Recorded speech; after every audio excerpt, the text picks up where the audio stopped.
जय हिंद दोस्तों, मैं उपेंद्र कुमार आप सभी का स्वागत करता हूं अपने चैनल यूके ट्यूटोरियल में। आज हम लोग जानेंगे ग्लोबल वार्मिंग के बारे में, जिसे वैश्विक तापमान या भूमंडलीय तापमान कह सकते हैं। इस साथ में हम लोग देखेंगे दोस्तों कि हरित गृह प्रभाव के बारे में, यानी ग्रीन हाउस इफेक्ट के बारे में, क्योंकि जो ग्रीन हाउस गैसें जो होती हैं उसी के कारण आपका ग्लोबल वार्मिंग होता है। तो दोनों एक दूसरे से लिंकेड है, इसीलिए हम लोग दोनों को समझेंगे एक साथ, ताकि आपको एग्जाम में अच्छे से यहाँ से प्रश्न को बना सकें। अगर ग्रीन हाउस पूछेगा दोस्तों तो ग्रीन हाउस के अनुसार लिखेंगे, ग्लोबल वार्मिंग पूछेगा तो उसके हिसाब से उसको लिखेंगे। इसके जो अर्थ होंगे दोस्तों कि दोनों का अर्थ इसका अलग अलग होगा, परिभाषाएं भी अलग अलग होगी, लेकिन जो इसके कारण होंगे, जैसे कि क्या कारण है जिससे ग्लोबल वार्मिंग होता है और हरित गृह प्रभाव, तो दोनों का कारण सेम होंगे। उसी प्रकार दोनों का जो दुष्परिणाम निकलेगा वो लगभग सेम है। उसी प्रकार दोनों के जो इसको नियंत्रित करने के उपाय हैं वो लगभग सेम होंगे। तो इसी चलते इसको एक कंबाइंड करके ही हमने लिखा है, और कंबाइंड करके ही आप पढ़िएगा तो आपको याद भी रहेगा और सहूलियत भी रहेगा आपको एग्जाम में लिखने में। तो चलिए, एक ही चीज़ को दो बार लिखने से बचें और इसी चीज़ को हम लोग इसमें देखेंगे। तो पहले हम लोग देखेंगे दोस्तों परिचय। तो परिचय में हम लोग पहला लिखेंगे ग्लोबल वार्मिंग का परिचय, इसके बाद ग्लोबल वार्मिंग का अर्थ एवं परिभाषा, इसके बाद हम लोग उसी तरह से देखेंगे हरित गृह प्रभाव का परिचय और हरित गृह प्रभाव के अर्थ एवं परिभाषा। इसके बाद थोड़ा सा देख लेंगे हरित गृह प्रभाव की क्या प्रक्रियाएं हैं उसको समझेंगे। इसके बाद हरित गृह गैस, हरित गृह कौन कौन से गैसें हैं दोस्तों जिससे आपके तापमान में वृद्धि हो रही है। तो यहाँ पर अगर हरित ग्रह के जैसे आप लिख सकें, अगर एग्जाम में पूछेगा ग्लोबल वार्मिंग तो यहाँ पर लिखिएगा ग्लोबल वार्मिंग को कौन सी गैसें उत्तरदायी हैं जो हमारे तापमान को वृद्धि कर रही है। तो यहाँ पर इसको यहाँ पर थोड़ा सा बदल दीजिएगा। अब यहाँ पर देखें दोस्तों, तो ग्लोबल वार्मिंग और हरित गृह प्रभाव के क्या कारण है, तो इस तरह से दोनों को कारण हम लोग देखेंगे। इसके बाद हरित गृह ग्लोबल वार्मिंग के दोनों के दुष्परिणाम को भी देखेंगे। साथ में लास्ट में हम लोग देखेंगे दोस्तों कि कारण और उसका दुष्परिणाम क्या हुआ, और लास्ट में लिखना होता है किसी चीज़ का उपाय। तो हरित गृह प्रभाव और ग्लोबल वार्मिंग को कम करने के क्या उपाय हैं, तो सारे पॉइंट को हमने लिखा है और इसी के माध्यम से हम लोग समझेंगे सारे पॉइंट के अंदर क्या क्या चीज़ें हैं। तो चलिए अब हम लोग ग्लोबल वार्मिंग के परिचय से शुरू करते हैं। परिचय में लिखा है दोस्तों कि हरित गृह गैसों के कारण भूतल के तापमान में लगातार वृद्धि हो रही है, जिसके कारण वायुमंडल के ताप व समुद्र के ताप भी बढ़ रहा है। तापमान में होने वाली यह वृद्धि विश्वव्यापी समस्या है, इसे ही ग्लोबल वार्मिंग कहते हैं। यानी कि जो आपके तापमान में वृद्धि हो रहा है वो वायुमंडल में, समुद्र के तल में, वही तापमान की वृद्धि जो है आपका ग्लोबल वार्मिंग है। और ये वृद्धि कैसे हो रहा है दोस्तों, तो हरित गृह जो गैसें होती हैं उन्हीं के चलते ही वृद्धि हो रहा है। तो इस तरह से एक लिंकेड है और लिंकेड लिखना ही पड़ेगा। अब इससे आगे हमने लिखा है दोस्तों कि उपग्रह ताप मापक के अनुसार सन 1979 में क्षोभ मंडल का तापमान 0.13 यानी कि 0.13 कर सकते हैं दोस्तों, यानी 0.13 डिग्री सेल्सियस से 0.22 डिग्री सेल्सियस प्रति दशक के दर से बढ़ रहा है। यानी कि 10 वर्ष में इतना बढ़ जा रहा है आपके क्षोभ मंडल का तापमान। आईपीसी यानी inter government panel of climate change report के अनुसार 21वीं शताब्दी के दौरान पूरे विश्व में औसत तापमान में 1.8 डिग्री से 6.4 डिग्री सेंटीग्रेड तक वृद्धि होने की संभावना है। पृथ्वी की सतह के तापमान में वृद्धि की दर समुद्र की ताप की वृद्धि की दर से लगभग दुगनी होती है। यानी पृथ्वी का जो तापमान होता है दोस्तों और समुद्र का तापमान, यानी स्थल से ले और दल की बात करें तो स्थल का तापमान ज़्यादा बढ़ता है, क्योंकि इसको आगे लिखा है क्योंकि वाष्पीकरण के द्वारा समुद्री ताप कम हो जाता है और उत्तरी गोलार्ध में तापमान वृद्धि दक्षिणी गोलार्ध की अपेक्षा अधिक होती है, क्योंकि वहाँ सतह का क्षेत्रफल अधिक होता है। विश्व के विभिन्न क्षेत्रों में ग्लोबल वार्मिंग की तापमान भिन्नता पाई जाती है। हिमनद विशेषज्ञों के अनुसार पृथ्वी के क्षेत्र में लगभग 10% हिम की मात्रा में कमी आई है। यदि तापमान में वृद्धि होती रही तो जैवमंडल के द्रुतगामी प्रभाव देखने को मिल सकता है। तो परिचय में सारे चीज़ों को लिखा है दोस्तों। जैसे कि उत्तरी गोलार्ध में जो है दोस्तों, जो हम लोग का भू क्षेत्र है यानी भूमि क्षेत्र है वो ज़्यादा है दक्षिणी गोलार्ध की अपेक्षा, क्योंकि आप पूरा देखते हैं यूरोप आपका उत्तर में है, एशिया लगभग उत्तर में ही है। अगर हम लोग बात करें दोस्तों उत्तरी अमेरिका के, तो पूरा उत्तर में ही है, दक्षिणी अमेरिका के कुछ भाग उत्तर में है, अफ्रीका के कुछ भाग उत्तर में है, और बस ऑस्ट्रेलिया जो आपका है वो पूर्ण रूप से दक्षिण में है।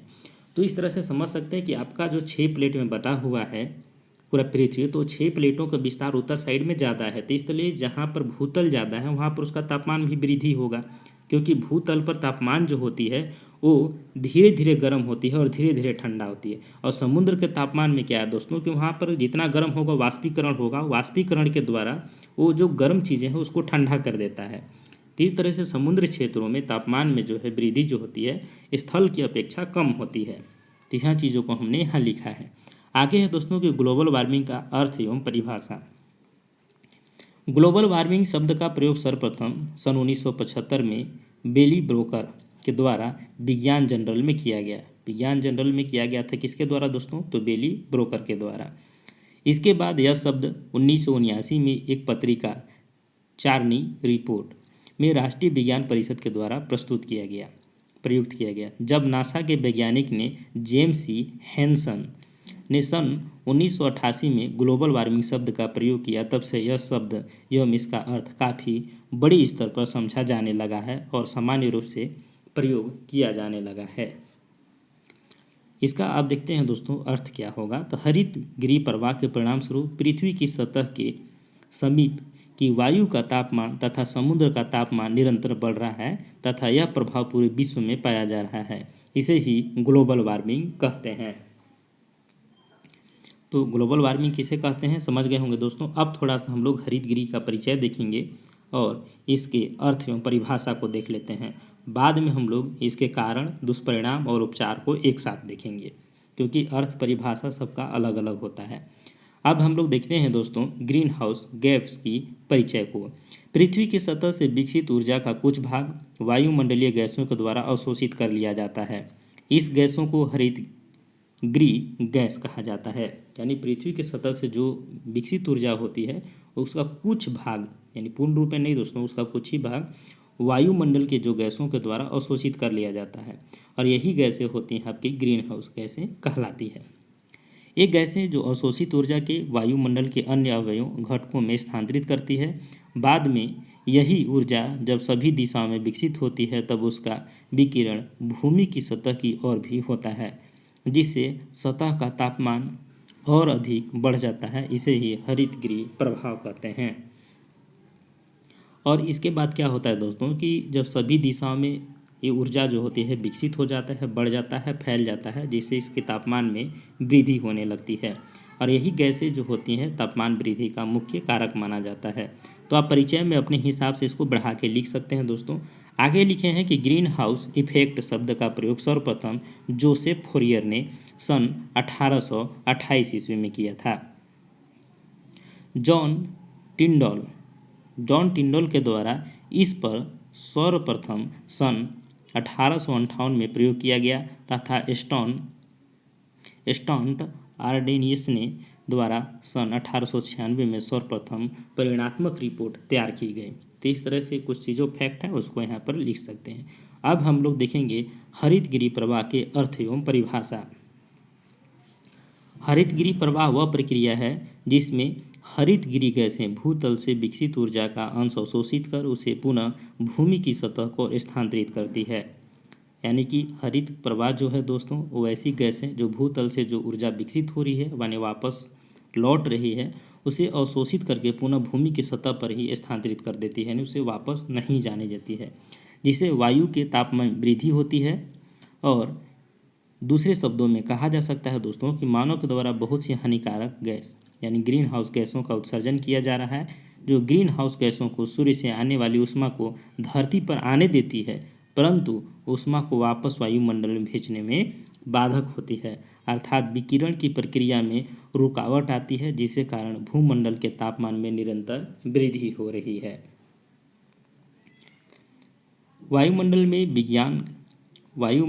विद्यमान कुछ गैसों के कारण पृथ्वी की सतह के तापमान का असामान्य रूप से बढ़ना हरित गृह प्रभाव कहलाता है तथा इन गैसों को हरित गृह गैस कहते हैं। तो परिभाषा में हमने इसको लिखा है दोस्तों, आप इसको लिख सकते हैं इसको और अपने तरीका से। वायुमंडल में विद्यमान कुछ गैसों के कारण, सब गैसों नहीं दोस्तों, कुछ गैसों के कारण पृथ्वी की सतह के तापमान का असामान्य रूप से बढ़ना ही हरित गृह प्रभाव कहलाता है तथा इन गैसों को हरित गृह गैस कहते हैं। अब हरित प्रवाह की प्रक्रिया कैसे है, थोड़ा उसको समझिए। हरित प्रवाह की प्रक्रिया जो है दोस्तों कि पृथ्वी सूर्य से प्रकाश के रूप में ऊर्जा ग्रहण करती है। पता होगा कि पूरे पृथ्वी में ऊर्जा का अगर मुख्य स्रोत आपका सूर्य को ही माना जाता है। यह ऊर्जा जो है दोस्तों कि भू सतह पर आवेशित कर ली जाती है, जो बाद में तापीय विकिरण के रूप में विकिरित हो जाती है। इस तापीय विकिरण का कुछ भाग वायुमंडल के द्वारा अवशोषित कर लिया जाता है। इस अवशोषित ताप का पुनः विकिरण ऊपर व नीचे दिशा में होता है। नीचे की दिशा में विकिरण ताप भू सतह के द्वारा अवशोषित कर लिया जाता है तथा इस तरह तापीय विकिरण पुनः अवशोषित किए जाने से पृथ्वी की सतह और अधिक गर्म हो जाती है। यानी कि इसको ऐसे समझ सकते हैं दोस्तों, इसके प्रभाव की प्रक्रिया कि ऊपर से जो किरणें सूर्य की आ रही है उसको पृथ्वी तक तो आने दी जा रही है, लेकिन पृथ्वी से रिफ्लेक्ट होकर के वापस जब किरणें जा रही है तो वैसी स्थिति में जो आपकी गैस का आवरण से ढका हुआ है पूरा वायुमंडल, वो रोक के रख देती है। वैसी स्थिति में रोकने के कारण जो किरण की तापमाने जो हैं वो बहुत बढ़ जा रही है। और यही जो बढ़ने के पीछे सबसे बड़ी कारण है आपके गैसों का, क्योंकि गैसों के द्वारा इसे रोक कर रखा जा रहा है। तो आप इसको ऐसे समझ सकते हैं। चलिए एक चित्र के माध्यम से थोड़ा इसको समझते हैं। ये आपका नीचे हो गया दोस्तों अर्थ यानी पृथ्वी, इधर हो गया आपका सूर्य के प्रकाश, यानी कि सूर्य के प्रकाश से आपको गर्मी और ऊर्जा दोनों प्राप्त हो रहा है। इसके बाद इधर हो गया आपका वातावरण, ऊपर में जो दिखाई दे रहा है। यहाँ पर जो प्राप्त हो रहा है दोस्तों, इसमें से क्या हो रहा है कि कुछ गर्मी जो है वायुमंडल में ग्रीन हाउस गैसों के द्वारा अवशोषित की जा रही है। कुछ गर्मी जो है आ रही है ऊपर से सूर्य से, उसको अवशोषित कर लिया जा रहा है वायुमंडल में ही, और कुछ गर्मी जो है पृथ्वी की सतह से टकराकर परिलक्षित होती है। जब ये परिलक्षित होती है मतलब यहाँ से टकरा कर वापस जाती है, तो जो वायुमंडल है दोस्तों ये इसे रोक के रखता है, और रोक के रखने की वजह से ये आपका जो इसका तापमान है, जो क्षोभ मंडल का तापमान जो दिखाई देता है, ये बहुत ज़्यादा बढ़ जाता है। और ये बढ़ने के कारण ही दोस्तों तो यहाँ पर देख सकते हैं परिणाम स्वरूप पृथ्वी गर्म हो जाती है। अब यही गर्म होना ही आपका ग्लोबल वार्मिंग है, और ये जो गैस उत्तरदायी है वो आपका ये ग्रीन हाउस गैस है। तो इस तरह से एक दूसरे से लगा हुआ है। अब हम लोग हरितगृह गैस को थोड़ा समझिए कि कौन कौन से गैस हैं जो इसके उत्तरदायी हैं। तो वायुमंडल में हरितगृह प्रभाव उत्पन्न करने वाले प्रमुख गैसें निम्नलिखित है, जिसमें सबसे पहला आता है आपका कार्बन डाइऑक्साइड यानी CO2, मीथेन गैस यानी CH4, और क्लोरोफ्लोरोकार्बन यानी CFC, और नाइट्रस ऑक्साइड N2O, जिसको आप लाफिंग गैस भी कहते हैं। अब इसको थोड़ा सा हम लोग आगे पढ़ेंगे, थोड़ा थोड़ा इस गैसों के बारे में भी जान लीजिए। कार्बन डाइऑक्साइड यानी CO2 हरित गृह प्रभाव उत्पन्न करने का प्रमुख कारक वातावरण में कार्बन डाइऑक्साइड की बढ़ती हुई मात्रा है। वायुमंडल में इसकी मात्रा 0.03% है। सर्वप्रथम स्टॉन हैरनियस ने सन 1896 में यह विवरण दिया कि ग्रीन हाउस प्रभाव पर कार्बन डाइऑक्साइड का क्या प्रभाव पड़ता है। इसे कैलेंडर प्रभाव भी कहा जाता है। मैना यानी कि इसको मोना कहते हैं, मोना लो वेधशाला के द्वारा यह अवलोकन किया गया कि सन 1960 से 2010 तक वातावरण में कार्बन डाइऑक्साइड की मात्रा 313 ppm से बढ़ करके 389 ppm हो गई है। तो इस तरह से आप कार्बन डाइऑक्साइड से संबंधित चीज़ों को समझिए। अब हम लोग गैस देखेंगे दोस्तों, मीथेन गैस यानी CH4। ऐसे गैस जो रंगीन, गंधहीन एवं ज्वलनशील होते हैं, वायुमंडल में मीथेन की मात्रा जो है दोस्तों 0.4 से 9% होती है। वातावरण में प्रति वर्ष मीथेन गैस का 1% वृद्धि हो जा रही है। वायुमंडल में उत्सर्जित होने पर यह गैस 10 वर्षों तक बनी रहती है। वायुमंडल में मीथेन का घनत्व जो है 1750 के बाद अगर देखें तो 150% की वृद्धि हुई है इस गैस में। तो समझ सकते हैं नहीं, जब 1750 यानी औद्योगिक क्रांति का युग जब चरम पर था, जब यहाँ से शुरुआत हुई, तब से के बाद से देखें तो उद्योगों के कारण इस चीज़ों का बहुत ज़्यादा आप गैसों का दुष्परिणाम देखने को मिला। और यहाँ 1750 के बाद कहा जा रहा है कि 150% इसका वृद्धि हुआ है गैसों में। अब हम देखेंगे दोस्तों अगला गैस क्लोरोफ्लोरोकार्बन। यह गैस जो है द्रव में तथा द्रव से गैस में आसानी से परिवर्तित हो जाता है। यह गैस जब वायुमंडल में उत्सर्जित होती है तो ओजोन परत को अति क्षति पहुंचाती है। इस गैस का उपयोग वातानुकूलित रेफ्रिजरेटर यानी वातानुकूलित यानी AC हो गया दोस्तों, रेफ्रिजरेटर यानी घर में जो फ्रिज हो गया आदि में किया जाता है। CFC का प्रीफोन गैस भी कहते हैं, थोड़ा सा इसको याद रखें। CFC को क्या कहते हैं तो प्रियोन गैस भी कहते हैं। यह कार्बनिक यौगिक है जो कार्बन, क्लोरीन, हाइड्रोजन, क्लोरीन परमाणु से बनता है। वर्तमान में इसकी जगह HFC यानी हाइड्रोक्लोरोफ्लोरो का उपयोग करते हैं। तो इस तरह से इसको समझिएगा CFC का सबसे ज़्यादा दुरुपयोग अगर देखा जाता है दोस्तों तो आपके ओजोन परत के क्षय में ही। और ये प्रश्न बार बार पूछा जाता है कि ओजोन परत के क्षय में सबसे महत्वपूर्ण या उत्तरदायी जो गैस है कौन सा है, तो CFC है, वहाँ पर थोड़ा याद रखिएगा। अब चौथा जो गैस है दोस्तों, नाइट्रस ऑक्साइड यानी N2O। यह गैस जो होता है दोस्तों रंगहीन एवं मीठा गंध वाली होती है। इसका उपयोग जो होता है एनेस्थीसिया में किया जाता है। यह गैस जो होता है वायुमंडल में, इसको थोड़ा सा याद रखिएगा क्योंकि ये प्रश्न साइंस में भी पूछा जाता है। यह गैस जो है वायुमंडल में 15% की दर से प्रति वर्ष बढ़ रही है। इस गैस में हैप्पी गैस या लाफिंग गैस भी कहते हैं। तो थोड़ा इसे भी ध्यान रखिएगा कि इसे हैप्पी गैस या लाफिंग गैस भी कहते हैं नाइट्रस ऑक्साइड को, जिसकी वायुमंडल में 15% के दर से प्रति वर्ष इसकी वृद्धि हो रही है। आप देखते हैं दोस्तों कि ग्लोबल वार्मिंग या हरितगृह प्रभाव के क्या कारण है जिससे आपकी ग्लोबल वार्मिंग भी हो रही है। और ग्लोबल वार्मिंग के पीछे जो गैस उत्तरदायी है यानी कि हरितगृह प्रभाव, तो दोनों को क्या कारण है उसको थोड़ा समझिए।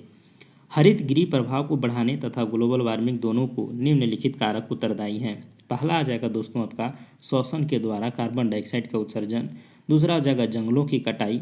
इसके बाद देखेंगे तो स्वचालित वाहनों के द्वारा प्रदूषण, रेफ्रिजरेटर व वातावरणीय का बढ़ावा देना, औद्योगिक अपशिष्ट, कोयले की खान से उत्सर्जन, रासायनिक उर्वरकों का प्रयोग, कारखानों से उत्सर्जित धुआं, ईंधन दहन, अन्य उद्योगों से उत्सर्जित गैसें और लास्ट में देखेंगे दोस्तों शोषण के द्वारा कार्बन डाइऑक्साइड का उत्सर्जन।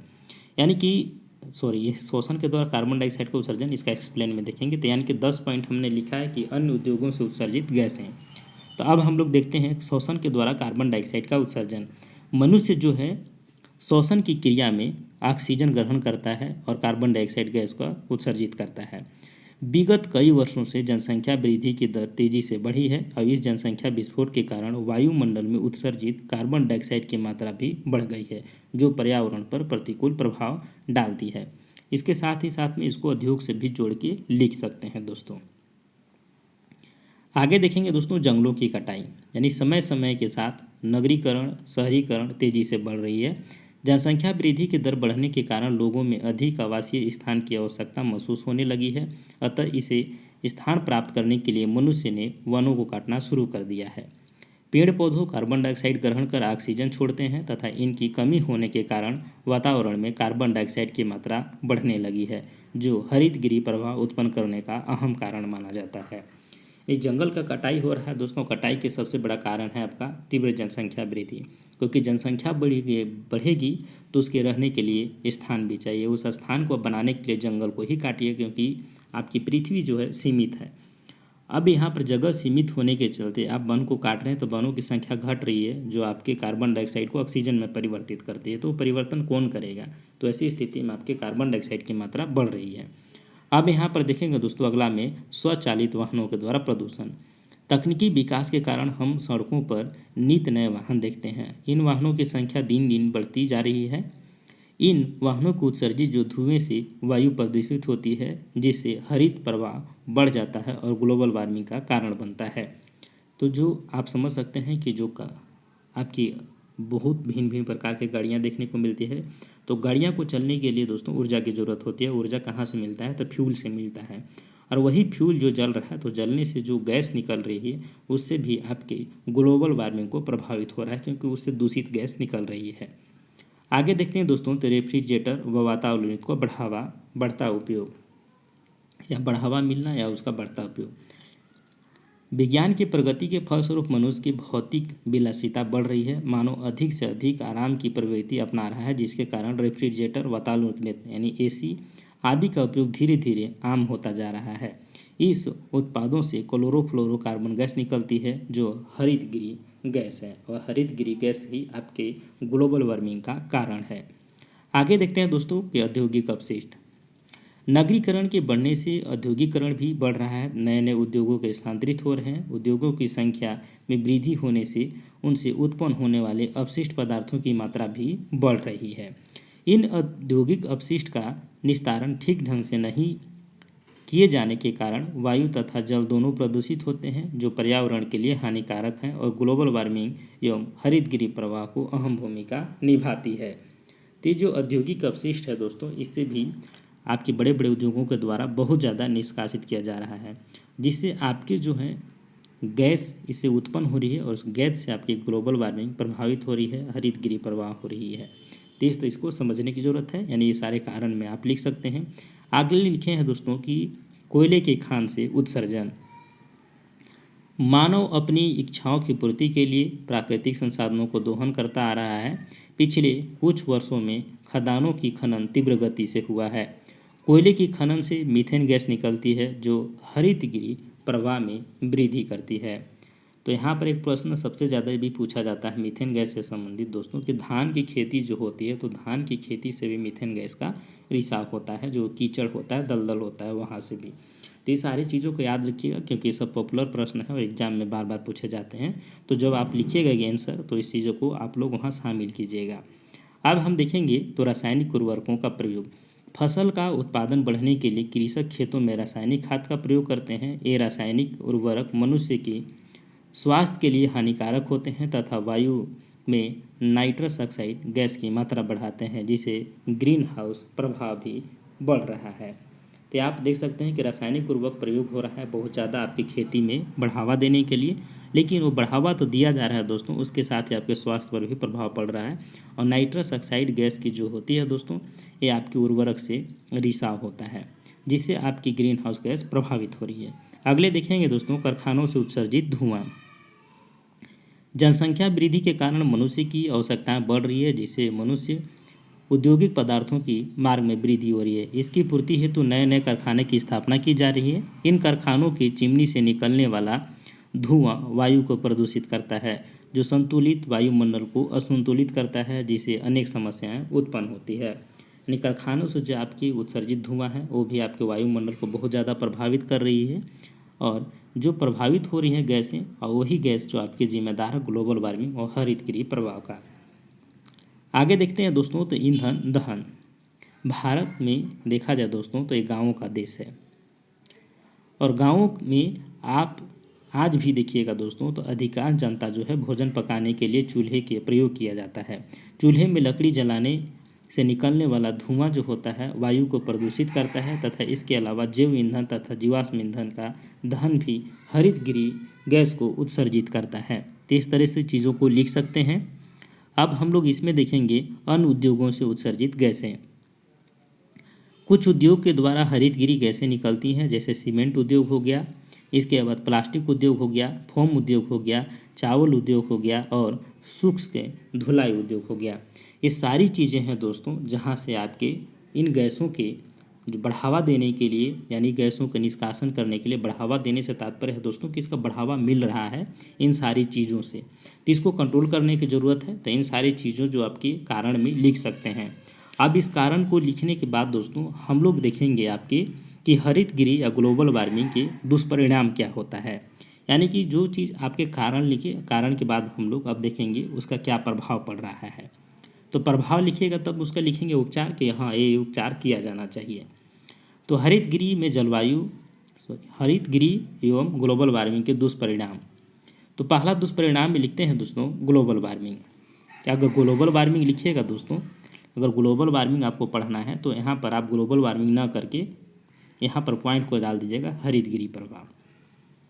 हरितगृह प्रवाह से पृथ्वी के तापमान में वृद्धि होती है। तापमान में बढ़ने से जीव जंतुओं की कुछ प्रजातियां जो अधिक ताप सहन नहीं कर सकती मरने लगी है, विलुप्त होने लगी है। जिसके अलावे ग्लोबल वार्मिंग से ध्रुवों पर बर्फ पिघलना तथा ग्लेशियर का पिघलना आदि घटनाएं हो रही है, यानी कि जो आपके तापमान में वृद्धि होने से इन समस्याओं को देखा जा सकता है। अगला देखिए दोस्तों, तो समुद्र के जल स्तर का बढ़ना। ग्लोबल वार्मिंग के कारण समुद्र में ग्लेशियर तथा ध्रुवों पर बर्फ पिघल रहा है। इससे समुद्री जल स्तर बढ़ रहा है, अतः भविष्य में समुद्र तटीय क्षेत्रों में जलमग्न होने की संभावना है। यानी कि जो छोटे छोटे द्वीप हैं दोस्तों वो डूब जाएंगे, जलमग्न हो जाएंगे। जो आपकी प्रवाल भित्तियाँ हैं वो सभी चीज़ धीरे धीरे डूब जाएंगे। तो यहाँ पर देख सकते हैं दोस्तों, अगले पॉइंट में हम लोग देखते हैं जलवायु परिवर्तन। जलवायु परिवर्तन जो होता है, ग्लोबल वार्मिंग से जलवायु में परिवर्तन हो रहा है। जलवायु परिवर्तन का मानव, जीव जंतु एवं वनस्पति सभी पर प्रतिकूल प्रभाव पड़ता है तथा जो सामाजिक है वो विघटन होता है। यानी कि जलवायु परिवर्तन भी देखा जाए तो इन गैसों का एक महत्वपूर्ण कारण माना जाता है। इन गैसों के कारण ही आपके जलवायु में जो परिवर्तन हो रहा है वो देखने को मिल सकता है। तो इसको भी आप इसको इंक्लूड करके लिखिएगा। और कारण में लिखते हैं आगे हम लोग कि खाद्यान्न उत्पादन में कमी। मौसम क्षेत्र में परिवर्तन होने से पूरे विश्व में कुछ क्षेत्र अधिक सूखे हो जाएंगे, जबकि क्षेत्रों में वायु में आर्द्रता बढ़ जाएगी। प्रतिकूल जलवायु में वनस्पति पनप नहीं पाएंगी, जिससे खाद्यान्न उत्पादन में कमी आ जाएगी। यानी कि मौसम में जब परिवर्तन होगा दोस्तों, तो कहीं पर आपका बाढ़ अधिक होगा तो कहीं सूखा अधिक होगा। तो ऐसी स्थिति में जो होगा आपके जलवायु में परिवर्तन के कारण वनस्पति जो खाद्यान्न चीज़ें हैं वो प्रभावित होंगे। कहीं पर ज़्यादा होने की वजह से बढ़ जाएगा बाढ़ में, कहीं पर पानी नहीं हो रहा तो सूखे से मर जाएगा। तो इस सारी समस्याओं का उत्पन्न आपको देखने को मिल सकता है। अगले पॉइंट में लिखेंगे पारिस्थितिक तंत्र का क्षतिग्रस्त होना। ग्रीन हाउस और ग्लोबल वार्मिंग प्रभाव के कारण विषम परिस्थिति उत्पन्न होने से जीव जंतु मरने लगेंगे तथा वनस्पति नष्ट होंगे, जिससे स्थलीय पारिस्थितिक तंत्र क्षतिग्रस्त होगी। यानी कि ग्रीन हाउस जो गैसें हैं दोस्तों, ग्लोबल वार्मिंग प्रभाव के कारण जो विषम परिस्थिति उत्पन्न होने वाले जो जीव होते हैं वो धीरे धीरे मरने लगेंगे। यानी बहुत सारे ऐसे जो होते हैं दोस्तों जीव जो अधिक तापमान पर सर्वाइव नहीं कर पाते हैं, उनको एक अनुकूल वातावरण चाहिए होता है और उनको अनुकूल वातावरण नहीं होने के कारण वो धीरे धीरे नष्ट होते जाएंगे। आज को पता होगा कि बहुत सारे प्रजातियां जो हैं धीरे धीरे विलुप्त होने के कगार पर हैं। तो ये सारी क्या है, तो हम लोग कह सकते हैं इस सारी चीज़ों की कि पारिस्थितिक तंत्र को क्षति पहुंचेगी, यानी वनस्पति नष्ट होंगे, जिससे स्थानीय पारिस्थितिक तंत्र जो है वो क्षतिग्रस्त होगी, प्रभावित होगी। अगले पॉइंट में हम लोग देखेंगे दोस्तों कि समुद्र जीवों पर प्रतिकूल प्रभाव।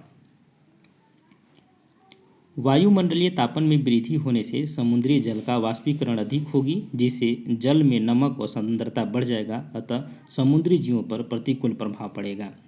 वायुमंडलीय के तापन में वृद्धि से क्या होगा दोस्तों कि अधिक ज़्यादा आपका वाष्पीकरण होगा। वाष्पीकरण से जो है आपके जल ऊपर उठ जाएंगे और जो लवण है वो जल में ज़्यादा रह जाएगी, क्योंकि वो तो उड़ नहीं सकती है। तो लवण उड़ने नहीं के कारण आपकी जो जल है उसमें नमक की मात्रा जो है बहुत ज़्यादा बढ़ जाएगी और समुद्री जो जीव होंगे उसके ऊपर प्रतिकूल प्रभाव पड़ेगा और बहुत सारे जीव जो हैं धीरे धीरे नष्ट होने लगेंगे। आगे हो जाएगा चक्रवातों का बनना। हरितगृह प्रवाह के फलस्वरूप पृथ्वी की सतह का तापमान बढ़ने से उस क्षेत्र में वायु दाब में परिवर्तन होगा। परिणाम स्वरूप आंधी, तूफान और चक्रवात आदि उत्पन्न होंगे।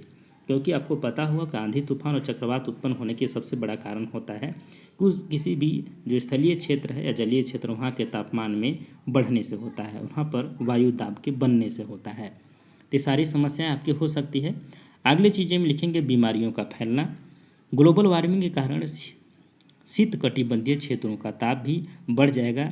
इससे इन क्षेत्रों में उष्णकटिबंधीय क्षेत्रों में होने वाली बीमारियां फैलने की संभावना बढ़ जाएगी, क्योंकि यह बीमारियों के लिए शीतकटिबंधीय क्षेत्रों की जलवायु ग्रहणशील हो जाएगी।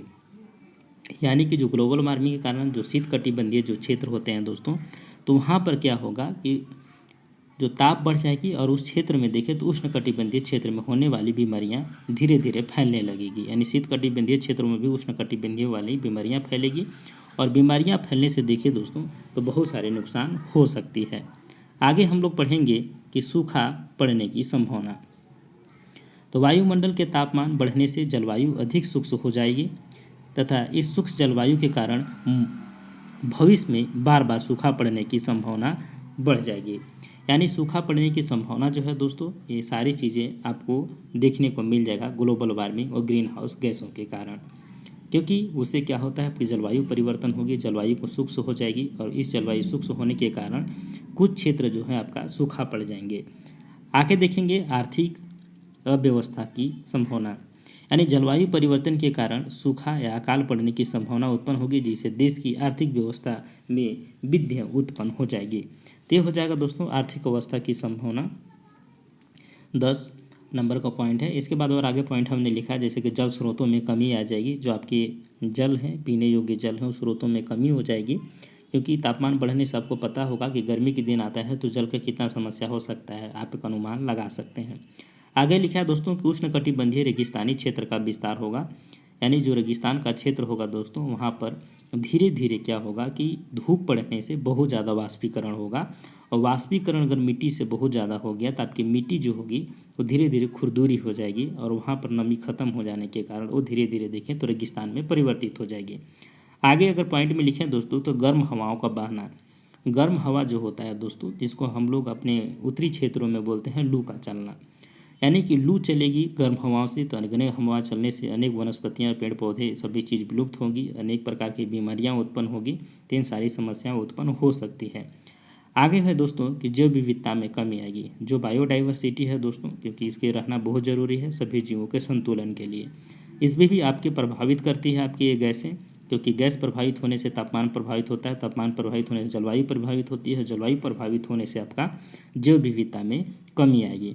आगे लिखते हैं दोस्तों ग्लेशियर व ध्रुवों पर बर्फ का पिघलना, जो सबसे मुख्य कारण लिख सकते हैं, क्योंकि जो ग्लेशियर क्षेत्र हैं आपकी, अगर भारत में अगर हम लोग बात करें दोस्तों तो पूरा उत्तर का जो एरिया है, आने के हिमालय से लगा हुआ जो आपका अरुणाचल प्रदेश, जम्मू कश्मीर वगैरह एरिया है, यहाँ के जो नेपाल के उत्तरी छोर को देखें तो सारी चीज़ें जो ग्लेशियर हैं धीरे धीरे पिघल जाएंगी। ऐसे बहुत सारे देश हैं जहाँ पर ग्लेशियर से ढका हुआ है आपका पूरा उत्तरी गोलार्ध जो है, दक्षिणी गोलार्ध जो ध्रुवों पर है सभी बर्फ़ से हैं, तो ये सब जो बर्फ़ हैं धीरे धीरे पिघलने लगेंगे, और पिघलने से क्या होगा, समुद्र का जल स्तर बढ़ेगा, और जल स्तर बढ़ने से छोटे छोटे द्वीप जो हैं वो लिप्त हो जाएंगे। तो ये सारे कारण आप लोग लिख सकते हैं। कारण और भी हैं, ये 15 हमने लिखा है, 15 भी अगर 12 से 10 से ऊपर कारण एग्जाम में लिखिएगा दोस्तों तो आपके जो एग्जामिनर है वो अच्छा नंबर देगा।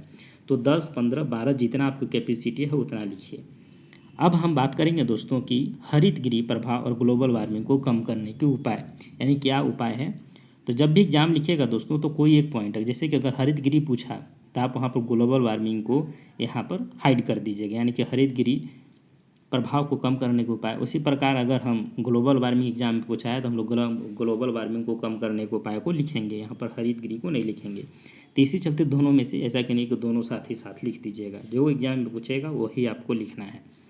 तो चलिए हम लोग देखते हैं आगे। हरित गृह प्रभाव और ग्लोबल वार्मिंग को कम करने के लिए जन साधारण लोगों के द्वारा निम्नलिखित प्रयास किए जा सकते हैं, यानी जन साधारण मतलब आम लोगों के साथ।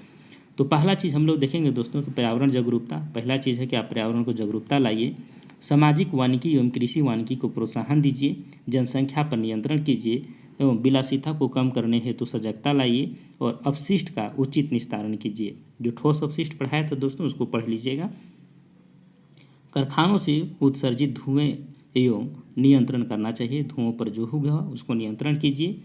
ईंधन दहन में सावधानी रखिए, ऊर्जा के वैकल्पिक स्रोतों का प्रयोग कीजिए, यानी जो परंपरागत ऊर्जा है, गैर परंपरागत ऊर्जा है, उसके हिसाब से आप जो सही लगता है उसको उतना ही आवश्यकता का प्रयोग कीजिए। आगे हो जाएगा दोस्तों कि जैविक उर्वरकों का उपयोग कीजिए, वृक्षों की कटाई पर रोक लगाइए, और वाहनों के उपयोग में सावधानी बरतिए, और वृक्षारोपण जो सबसे इम्पोर्टेंट है। तो ये सारे आपके जो उपाय करने हैं, तो ये 12 उपाय हमने लिखा है। चलिए 12वें उपाय को थोड़ा सा हम लोग एक्सप्लेन कर लेते हैं, 2 मिनट लगेगा। यहाँ पर लिखे हैं दोस्तों कि पर्यावरणीय जागरूकता, यानी पर्यावरणीय जन चेतना का प्रचार किया जाना चाहिए तथा इसके माध्यम से आम जनता को विभिन्न पर्यावरणीय संकटों से अवगत कराया जाना चाहिए। नागरिक जब पर्यावरण के प्रति जागरूक होंगे तो उसमें संवेदनशीलता बढ़ेगी और वे प्रदूषण को कम करने हेतु प्रयास करेंगे। यानी पहला चीज़ होता है पर्यावरण शिक्षा दीजिए, उसको जागरूक कीजिए, ताकि पर्यावरण के प्रति लोगों में जागरूकता का भावना का विकास हो और वे संवेदनशील बने इस मामले में। आगे देखेंगे दोस्तों कि सामाजिक वानिकी एवं कृषि वानिकी को प्रोत्साहन। सामाजिक व कृषि वानिकी को प्रोत्साहन दिया जाना चाहिए तथा इसके लिए जनसंख्या की जागृत किया जाना चाहिए, जिससे वृक्षारोपण बढ़ेगा और हरित गृह प्रभाव में कमी आएगी। तो इस तरह से सामाजिक वानिकी और कृषि वानिकी को आप प्रोत्साहन दीजिए। अगला हो जाएगा दोस्तों जनसंख्या नियंत्रण। जनसंख्या नियंत्रण के लिए कानून बनाकर उनका कड़ाई से पालन किया जाना चाहिए। नागरिकों को जनसंख्या वृद्धि को रोकने के लिए जागरूक करना चाहिए। यानी कि आप कानून भी बनाइए, लोगों को जागरूक भी कीजिए, और कानून ऐसे बनाइए जो कड़े होने चाहिए जिसे लोगों को मजबूरन मानना पड़े। अब यहाँ पर देखेंगे दोस्तों तो विलासिता को कम करने हेतु सजगता। वातावरण में मानव स्वयं के अनुरूप, यानी मानव जो है दोस्तों स्वयं के वातावरण के अनुकूल बनाने की क्षमता धीरे धीरे घटती जा रही है तथा वह भौतिक विलासिता के साधनों जैसे वातानुकूलित यानी कि एसी, रेफ्रिजरेटर आदि का प्रयोग जो है बढ़ता जा रहा है, आदि होता जा रहा है। इसका आदि होते जा रहा है मतलब इसका बहुत ज़्यादा प्रयोग करने लगा है। नागरिकों को इस बात से अवगत कराना चाहिए कि इन उत्पादों के द्वारा पर्यावरण को क्षति पहुंचती है, इसलिए इसका उपयोग कम से कम किया जाए। आगे हो जाएगा अपशिष्ट का उचित निस्तारण। अपशिष्ट जो घर से या किसी बाहर जगहों से बहुत सारे ऐसे अपशिष्ट निकलते हैं, तो लापरवाही के कारण कचरा व अन्य अपशिष्ट पदार्थों का निस्तारण ठीक ढंग से नहीं किया जाता है, जिससे पर्यावरणीय प्रदूषण बढ़ता है और हरितगृह प्रभाव में वृद्धि होती है। अगले हो जाएगा दोस्तों कारखानों से उत्सर्जित धुएं पर नियंत्रण। ग्लोबल वार्मिंग को कम करने हेतु कल कारखानों जो हैं दोस्तों उसको चिमनियों को ऊंचाई पर अधिक रखी जानी चाहिए, जिससे चिमनियों के बीच गैसें जो होती हैं क्लीनिंग प्लेट का उपयोग किया जाना चाहिए, यानी चिमनियों के जो बीच में गैस क्लीनिंग प्लेट का उपयोग किया जाना चाहिए। नियमानुसार चिमनियों में 200 ppm से अधिक धुआं नहीं निकालना चाहिए, यानी कि आप चिमनियों में फिल्टरिंग का काम लगाइए और फिल्टरिंग के माध्यम से आप धुएं को ऊपर तक छोड़िए। इस तरह से भी आपकी कुछ कंट्रोल किया जा सकता है। और यह नियम बनाया गया है दोस्तों कि आपके जो 200 ppm से अधिक धुआं निष्कासित चिमनियों से नहीं होना चाहिए। अगला है दोस्तों कि ईंधन दहन में सावधानी। जैव ईंधन तथा जीवाश्म ईंधन के दहन से निकलने वाली गैसें ग्रीन हाउस गैसों को प्रभावित करती है, अतः इसके दहन पर नियंत्रण लगाया जाना चाहिए जिससे प्रदूषण कम किया जा सके। आगे हो जाएगा दोस्तों ऊर्जा के वैकल्पिक स्रोतों का उपयोग। ऊर्जा के वैकल्पिक स्रोत जैसे कि सौर ऊर्जा, गोबर गैस आदि का उपयोग करने से ऊर्जा संरक्षण के साथ साथ उत्सर्जित होने वाली हरित गैसों की मात्रा में भी कमी होगी, और इसके प्रयोग करने से दोस्तों आपके प्रदूषण कम होगा और आपके हरित गृह प्रभाव ग्लोबल वार्मिंग दोनों की समस्याएं समाधान हो जाएगी। अगले पॉइंट में देखेंगे दोस्तों कि जैविक उर्वरकों का उपयोग, यानी कृषकों को जागृत व प्रोत्साहित किया जाना चाहिए कि रासायनिक उर्वरकों के स्थान पर जैविक खादों का उपयोग करें ताकि रासायनिक खाद में उत्सर्जित होने वाले नाइट्रस ऑक्साइड गैसों की मात्रा में कमी हो। आगे हम लोग देखेंगे दोस्तों वृक्षा की कटाई पर रोक। वृक्षों की कटाई पर रोक लगाई जानी चाहिए दोस्तों। ये सभी को पता होगा कि विगत वर्षों में वृक्षों की कटाई से उनकी संख्या में बहुत कमी आई है, अतः वृक्षों की कटाई पर रोक संबंधी कानून नियमों को सख्ती से पालन कराया जाना चाहिए। तो एक टोटल पॉइंट जो है हमने बताया दोस्तों आपको, परिचय से लेकर के अर्थ परिभाषा, उन गैसों के बताया जो आपके प्रभावकारी होते हैं, साथ में हमने वो कारण को सारे जाने, कारण के बाद उसके दुष्परिणाम क्या हो सकते हैं आपके ग्रीन हाउस गैसों का और ग्लोबल वार्मिंग का, इसको जाने। अब लास्ट में हम लोग जाने दोस्तों उसको नियंत्रण करने का उपाय को। तो सारे पॉइंट हैं दोस्तों जो आपके लिए यूजफुल हो सकते हैं, इसको पढ़िएगा शुरू से लास्ट तक, क्योंकि बहुत सारे ऐसे वर्ड हैं जो दोस्तों को मेरा लिखा हुआ ना पढ़ पाएँ, तो ऐसी स्थिति में आप शुरू से लास्ट तक देखिएगा तो आपको जो हमने पढ़ा है उस हिसाब से आपको कुछ समझ में भी आएगा कि हमने क्या लिखा है और आपको पढ़ने में भी सहूलियत होगी। मिलते हैं अगले वीडियो में, तब तक के लिए जय हिंद दोस्तों।